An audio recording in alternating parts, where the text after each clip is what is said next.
Hello guys, সবাই কেমন আছো? আমার আবার একটা মিনি ব্লগে তোমাদেরকে ওয়েলকাম। তো আমি সেদিন আমার জীবনের একটা দারুণ অপরচুনিটি পেয়েছি। কি পেয়েছি সেটা অবশ্যই তোমাদের সাথে শেয়ার করব, ভিডিওটা লাস্ট অবধি দেখতে থাকো। তো এসে গেছি আমি দুর্গাপুর সেপকোতে। তারপরে এখানে একটু মিটিং ছিল, সেখানে একটা অডিশনের মতন হওয়ার ছিল, তো সেখানে এসে বসেছিলাম।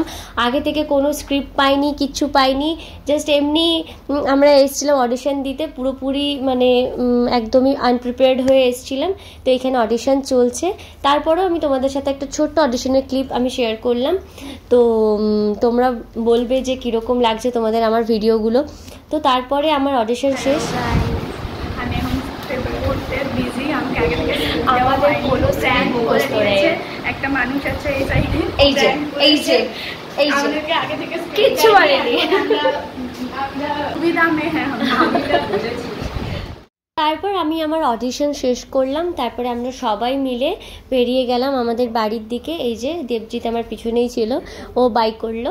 তো তারপরে আমি আর প্রিয়াঙ্কা যে আমার সাথে এসেছিল, আমার ফ্রেন্ড, তো ও আর আমি একসাথে বেরোলাম। করাচ্ছে, এগুলো কিন্তু ঠিক নয়, একদমই ঠিক নয়। আমাদের ব্লগার আর আমাকে আজকে ব্লগ করে দিচ্ছে। তোমরা কিন্তু জানিও অবশ্যই যে আমার ব্লগ দেখতে তোমাদের কেমন লাগে। আরও এক্সাইটিং প্রজেক্ট আসছে তোমাদের জন্য, অবশ্যই চ্যানেলটা সাবস্ক্রাইব করে রেখো। ওকে, বাই বাই।